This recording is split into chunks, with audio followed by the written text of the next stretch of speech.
just you, me, and Joffrey. The Lord of the Seven Kingdoms and Protector of the Realm.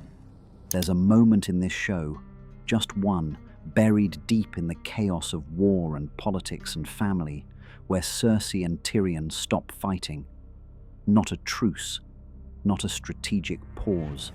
A real human moment where the masks come off and two people who have hated each other since birth sit down and talk about the only thing that makes Cersei human. Her children.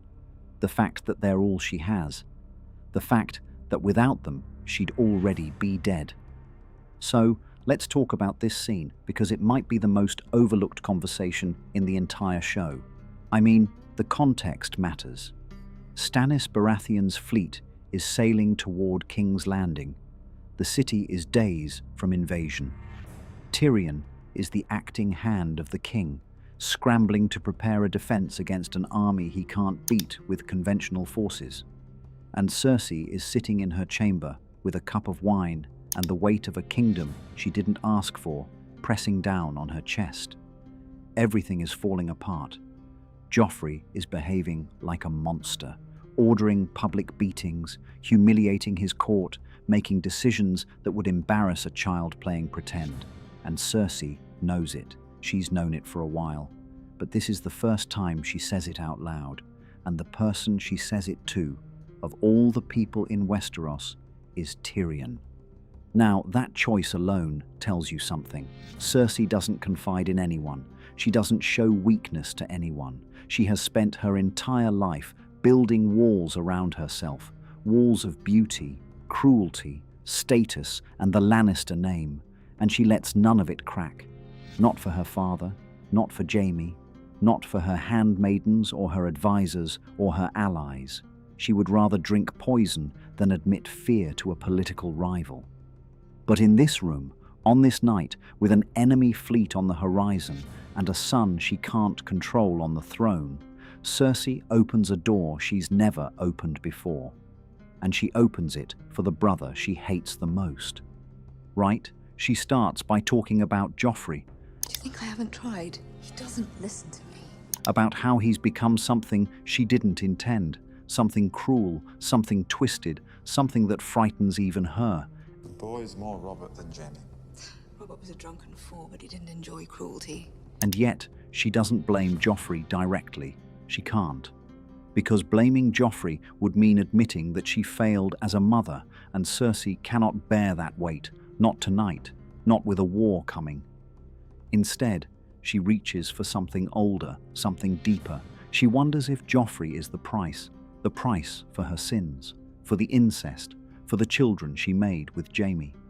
She looks at Tyrion and asks, not rhetorically, not sarcastically, but with genuine fear in her voice, whether the gods are punishing her by making her firstborn son a monster. If this is the price for what we've done, for our sins.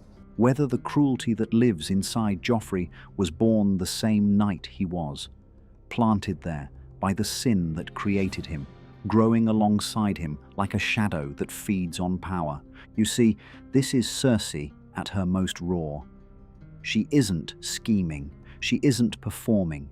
She's a mother sitting in a room, looking at her brother and admitting that the child she created through a forbidden relationship might be cursed because of how he was made. It's an admission of guilt from a woman who never admits guilt. It's an acknowledgement of consequences from a woman who never acknowledges consequences. And the fact that she's saying it to Tyrion, the brother she's blamed for their mother's death, the brother she's spent decades trying to destroy, makes it even more devastating. Because it means that in this moment, Cersei doesn't need an enemy. She needs a brother, and Tyrion, despite everything she's done to him, is the only one left. Well, and Tyrion doesn't mock her. That's the part that always gets me. This is a man who has been humiliated, threatened, belittled, and nearly killed by this woman for his entire life. She told him to his face that he killed their mother by being born. Now they're gone. For the sake of you. There's no bigger joke in the world than that. She plotted against him in every political arena they've shared. She despises him with a consistency that borders on religion. And when she opens up, when she drops the armor and shows him the fear underneath, Tyrion doesn't twist the knife. He could. It would be the easiest thing in the world. One sarcastic line, and he'd have her on her knees. But he doesn't. He sits there, and he listens. And you can see it on his face. The surprise, the calculation, and then something softer. Recognition. Because Tyrion knows what it's like to be afraid of your own family. He knows what it's like to sit in a room and wonder if the universe is punishing you for existing. And when Cersei voices that fear, the exact fear he's carried his entire life, just dressed in different clothes, something in Tyrion shifts. He tells her the truth, gently, carefully, the way you'd talk to someone standing on a ledge. That Tommen and Myrcella are good, that her other 2 children turned out fine, that not everything is a punishment. Tommen and Myrcella are good, decent children, both of them. That sometimes cruelty is just cruelty, and it doesn't need a divine explanation. Look, and then Cersei says the line that makes you forget she's a villain. She tells Tyrion, If it weren't for my children, I'd have thrown myself from the highest window in the Red Keep. They're the reason I'm alive. that without them, without Joffrey, without Myrcella, without Tommen, she would have ended it. Gone. Fallen.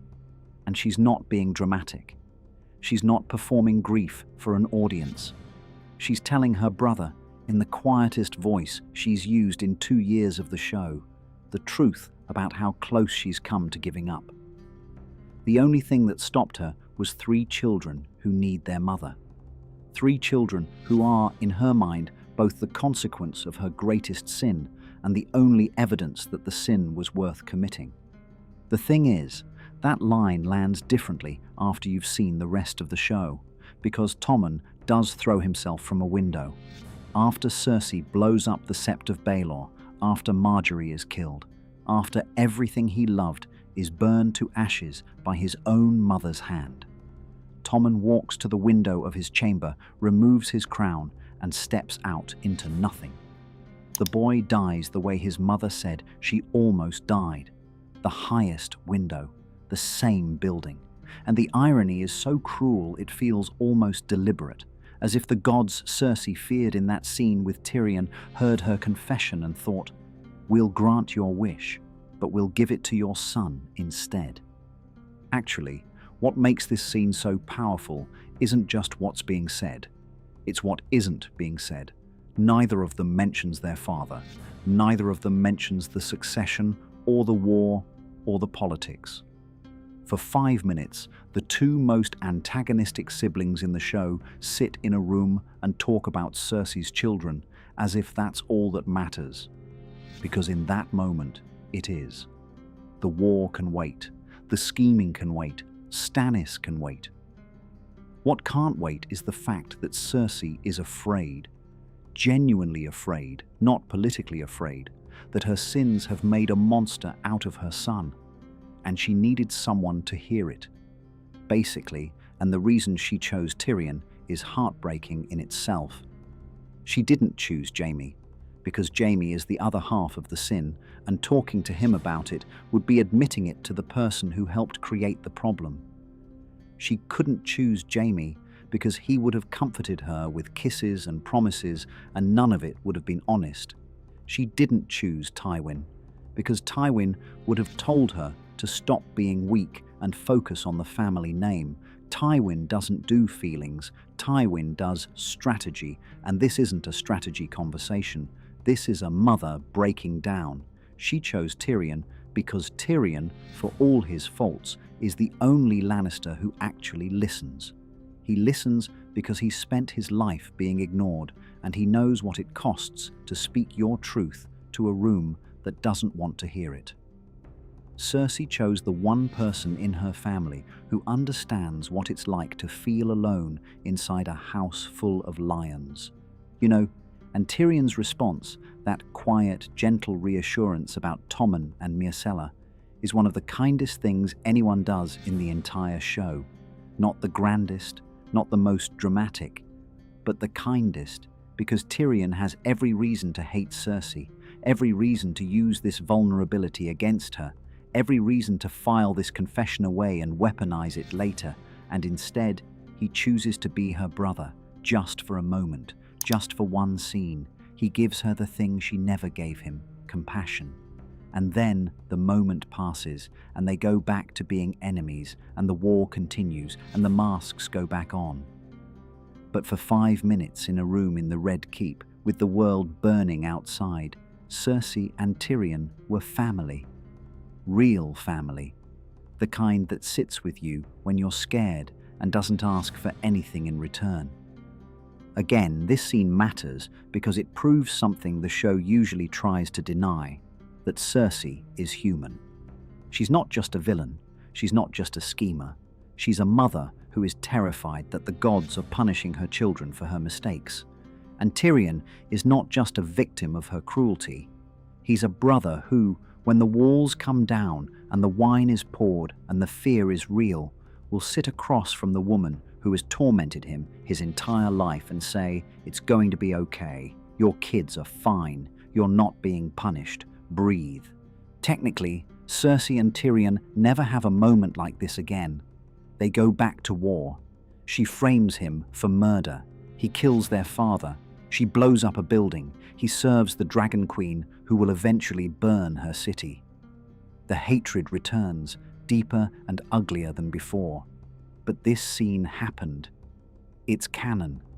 And it means that somewhere underneath all the poison and the pride and the decades of resentment, these two people share something that neither of them will ever admit to anyone else.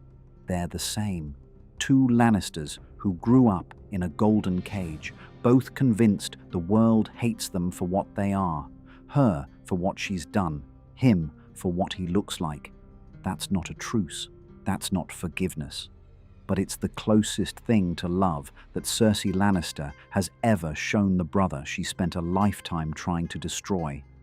And honestly, the fact that Tyrion met her there, that he sat down and was kind when he had every reason not to be, tells you everything you need to know about who the real Lannister is. It's not the golden twin. It's not the father with the legacy. It's not the queen on the throne or the knight in the white cloak. It's the little one, the one they tried to throw away, the one Cersei blamed for killing their mother, the one Tywin wished had never been born. He's the one who showed up when it mattered. He always was.